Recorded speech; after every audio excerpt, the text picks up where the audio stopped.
Thank you for inviting me to be here and to speak. In between images, where's the ground? I would like to start with a quote by Style because this, some of her ideas really prompted me to write this paper. I quote, "In many of these new visualities, what seemed like a helpless tumble into an abyss actually turns out to be a new representational freedom. And perhaps this helps us to get over the last assumption implicit in this thought experiment, the idea that we need a ground in the first place," unquote.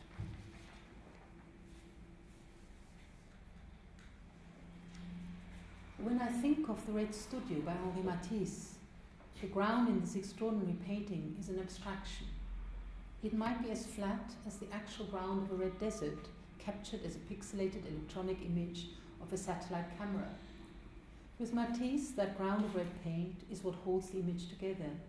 It is material, substance, and color as light.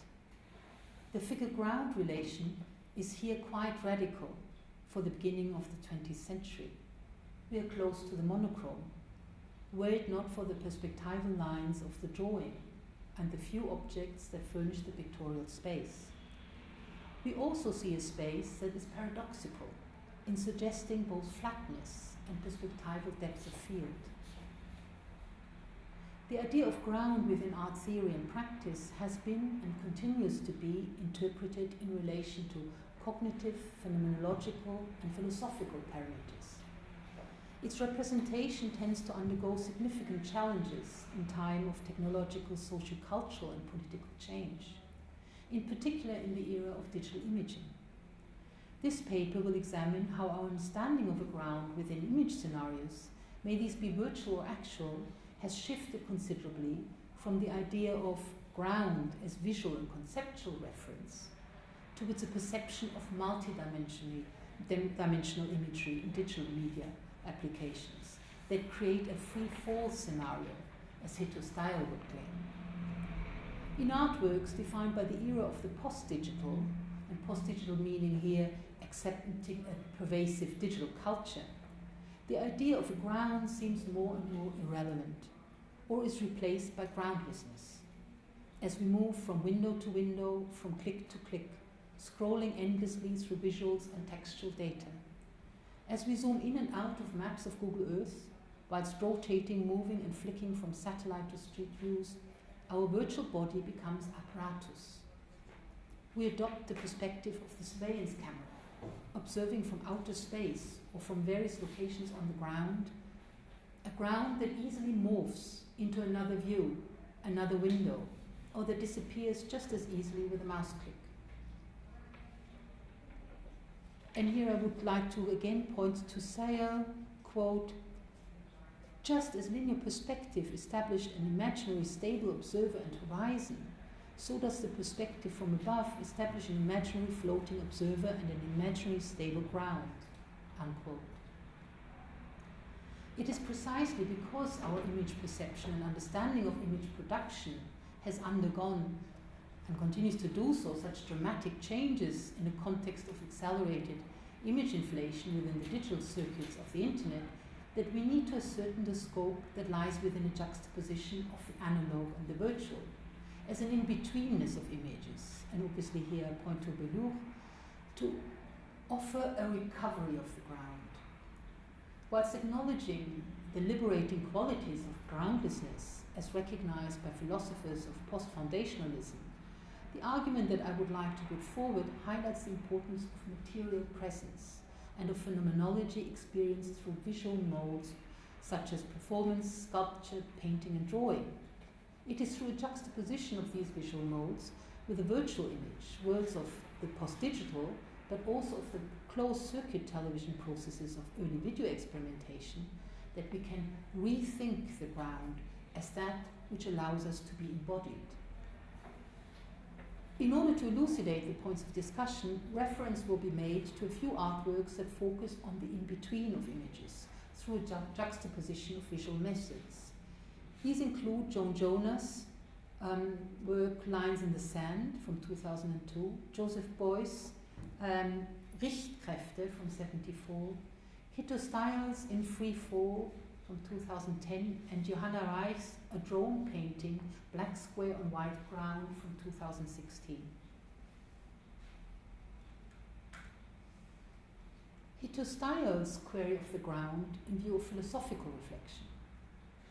Hito Style is a filmmaker and writer of a younger generation who questions our engagement with digital networks such as the internet, whilst challenging the control mechanisms of big media society. In her installations and filmic works, she explores relations between the game industry, surveillance and documentary strategies to challenge how we navigate between images. In her essay, In Free Fall, A Thought Experiment on Vertical Perspective, Style ponders how the new visualities of advanced technology, as found in the satellite and drone imagery of aerial mappings, the multidimensional topographies of video games, or diverse imaging software applications, have caused a considerable shift in how we engage with perspective, wondering if we still need a ground. Style's argument focuses on a philosophical understanding and challenging of a ground, a terra firma, as an existential and ontological frame of reference to our being in the world, and its analogies in the visual arts, within the scope and limitations of linear perspective that has evolved to a multi-layered and multi-focused perspective. She points to the contemporary philosophical trope of groundlessness, as argued by Ernesto Laclau, who claims the absence of ground as a potential facilitator of an experience of freedom. And here I quote Style: "We cannot assume any stable ground on which to base metaphysical claims or foundational political myths. At best, we are faced with temporary, contingent, and partial attempts at grounding. But if there is no stable ground available for our social lives and philosophical aspirations, the consequence must be a permanent, or at least intermittent state of free fall, for subject and objects alike. But why don't we notice?" Unquote. Style as filmmaker has engaged with ideas of ground or free fall in a tongue-in-cheek exploration of the plane wreckage, here the image, a symbol of the rise and fall of capitalist economy, where both film industry and metal recycling plants partake in an exchange of value. Her multi-channel installation in Free Fall from 2010 reflects on grounded planes in relation to their partaking in an economy of transport. The blowing up of discarded planes to provide footage for Hollywood films, and the recycling of the plane wreckages to generate raw materials for the production of DVDs. Daniel Roque observes how Style instrumentalizes the idea of free fall in both the video installation and the essay of the same name. Commenting on Style's anecdote about how pilots in free fall situations get confused about their identity in relation to the plane, he explains how, quote, "the pilot and the plane things are sensed as one object, mutually falling to earth. Without an anchor, perspective itself should not be trusted," unquote. Returning to the ground as idea of terra firma, in the origin of the work of art, Martin Heidegger differentiates between how the earth might provide a misleading sense of grounding through presenting an abyss, a ground that is beyond the ground, a withdrawal of ground, or Abgrund. The ground that is presented by the earth is no stable and present terra firma, but always a groundless ground. Heidegger argues that what the earth supports lies in a phenomenology of appearance. In his essay, Restitutions of the Truth in Pointing, Pointeur, Jacques Derrida offers another angle to Heidegger's concept of the ground and the absence of ground, Bodenlosigkeit, when discussing a correspondence between the latter and the art historian Maya Shapiro regarding a painting by Van Gogh. We learn that Heidegger considers the translation of the Greek hypochaimenon to the Latin subjectum as a loss of ground, or of context, of the original Greek understanding of ground as having something underneath. For Heidegger, the absence of ground, Bodenlosigkeit, of Western thought opens with his translation. So it actually means that here the ground involves cultural context, and groundlessness, or Bodenlosigkeit, the loss of that context. Derrida posits, quote, "At the very moment when he, that is Heidegger, calls us back to the Greek ground and to the apprehension of the thing as hypokaimenon, Heidegger implies that this originary state still covers over something. The hypokaimenon, that underneath, hides another underneath. And so the Latin underneath, substantia subjectum, causes to disappear along with the Greek ground, the Greek underneath, hypokaimenon. One might also refer to Gilles Deleuze's reflections on the actual ground and its relation to the differentiation of the virtual, not as groundlessness, but as differentiation of ground, and as such as ground in the making. And here I would like to quote from Daniel Smith and John Protevi. The Deleuzean, quote, the Deleuzean virtual is thus not the condition of possibility of an irrational experience, but the condition of genesis of real experience. The virtual is genetic ground of the actual, cannot resemble that which it grounds. Thus, if we are confronted with actual identities in experience, then the virtual ground of those identities must be purely differential. And now I would like to move on to Joan Jonas. Joan Jonas is a video and performance pioneer who has been celebrating in-betweenness as her main modus operandi since the 1960s. Her art practice encompasses video, drawing, storytelling, performance, dance, and sculpture to convey, transcribe, juxtapose, and animate an eclectic repertoire of signs in view of developing her personal take on mythological narration. Her recent retrospective at Tate Modern in 2018 highlights how a process that stems from late 60s, early 70s engagement with performance art has profound relevance within the contemporary context of ubiquitous digitization and virtual reality. As Jonas negotiates relations between analog and digital, she reminds us of the potential to access information through body, that is, through physical presence. The latter is particularly evident in her reliance on drawing, both actual and virtual. Similarly, her frequent use of the mask, costume, or various props as extension or disconnection of the body itself highlight the empowering aspects of metamorphosis or transformation within a performative application of image making. Despite her background in sculpture, Jonas recognizes being influenced by pictorial space, in particular the space with Renaissance painting. Lines in the Sand was shown at Tate Modern in 2018, but it's from 2002, but was initially presented at Documenta 11 as installation and later also as performance. In the space at Tate Modern, Jonas uses objects that seem both sculptures and props. A green wooden couch, a black board with a projection where Jonas is drawing on a board, a metal cone, and some prints of photographs that her grandmother took in Egypt on the back wall. The video on the main wall shows Jonas enacting the narrative of the Trojan War, transferred to Las Vegas.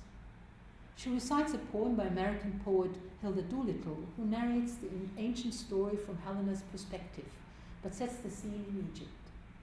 Another smaller video, Pillow Talk, is shown in one of her My New Theatre boxes. Jonas explains that she enacts a grand historical event by using texts from different cultures and periods, her own personal objects, her own body, and Las Vegas as a place of contemporary cultural symbolism. In Lines in the Sand, Jonas creates an arrangement of multiple signifiers, where the multi-layered narrative is spun across a space that seems like a stage set, with filmed performances of her reciting poetry and drawing, still images and objects placed on a slightly elevated platform. The latter defines a ground that is somewhat removed from the viewer, a stage, and yet it provides the ground, the center of gravity, both for the installation and the performance of the same name.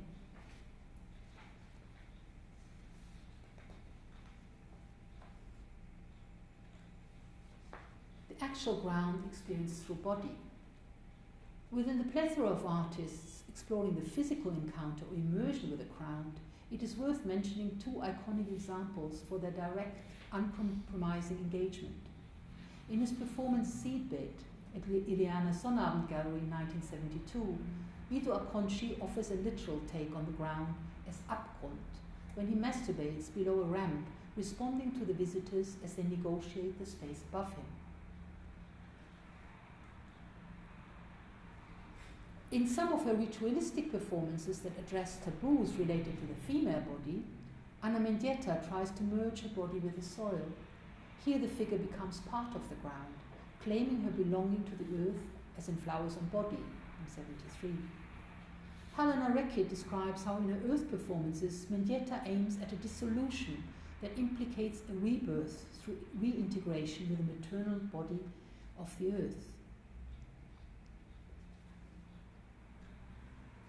German artist Joseph Beuys was part of the Fluxus movement in the 60s and was dedicated to creating a social sculpture. Whilst the social, historical and political context of his work differs greatly from John Jonas, both artists have a practice rooted in sculpture, using performance, drawing and other visual methods to engage with aspects of mythology. Now, I would like to insert here that the reception of Beuys' creation of a personal mythology has caused some controversy. And here I would like to point also to Benjamin Buchlow's text, The Twilight of the Idol, from 1980. So it has caused some controversy, in particular regarding his ahistorical stance, despite his work clearly responding to a particular historic period. With his consideration of the healing power of materials, Beuys engaged in a shamanistic deployment of symbolic form. At the same time, he promoted relations between art and politics, wanting to create a social sculpture. Now, his installation, Richtkräfte, or directing forces, is based on 100 black boards that he used during a lecture performance at the ICA in London in 1974, in the context of the exhibition Art into a Society, Society into Art. When he finished writing on them, Beuys fixed the text and threw them on the ground. As they piled up, they finally became the ground, including the writing and the related concepts. The installation is presented on a slightly elevated platform. I mean, that is once the performance was over.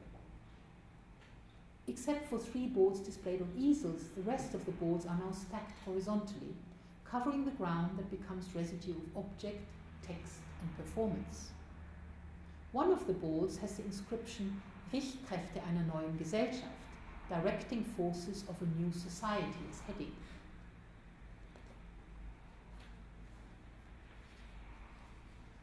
Hannah Reich belongs to a younger generation of artists who instrumentalizes digital technology whilst emphasizing the importance of embodiment through processes such as painting, performance, and projection of digital imagery on actual bodies. Reich describes how her filmic work, a drawn painting, Black Square and White Ground from 2016, refers to the iconic painting by Kazimierz Malevich. She considers that his intention to, quote, free art from the weight of things resonates with the post-digital era and the associated disappearance of the real, unquote. In Reich's work, a drone films the artist dressed in black while she paints a black square on a white canvas stretched out on some grassland. Reich finally disappears into the square, as you might just make out here, as the camera technology is unable to clearly distinguish between black paint and black clothing. And here I just wanted to point to the problematic of figure ground recognition in computer science, where the concept obviously relates to the technicalities of an economy of digital imaging. Here the emphasis in computer science lies not on the philosophical or aesthetic aspect of figure ground relations, but on how different categories of objects might be recognized to allow for scene understanding. And this is quoted from Carrera from 2011. So, returning to Reich, here we have a ground that is multi-layered, the ground of grassland where the canvas is placed. Then in turn, the canvas is ground for the figure of the painted black square, and the black square is ground for the actual figure of the artist's body. And all of this together is the ground down there filmed from above. Reich speaks of a longing for the haptic, die Sehnsucht nach dem Haptischen, as she describes the use of materials such as canvas and paint, contrasting the surveillance technology of the drone. So in conclusion, I would like to say, where style speaks of ground in relation to an aesthetics of digitization and multi-perspectival graphic design software, Jonas works with a ground that refers as much to her background in sculpture and to the spatio-temporal situation of the object as it engages with ideas of the stage set, and with early Renaissance perspective, but equally with the psychological dimension of figure-ground relations. Margaret Iverson reminds us that basic human psychological perception is quite different from the construction of linear perspective, from the constructions of linear perspective, and I might add from its multi-perspectival digital scenarios. Quote, "For paradoxically, our modern perceived reality has become so thoroughly conditioned by perspectival forms of representation, including photography, that we're likely to miss the point, which is that modern perspective abstracts fundamentally from basic human psychophysiological perception, which is obviously not monocular or static or strictly geometrical." Unquote. The ground as concept and as physical, tangible entity is a necessary frame of reference that allows us to take a departure towards image worlds of groundlessness.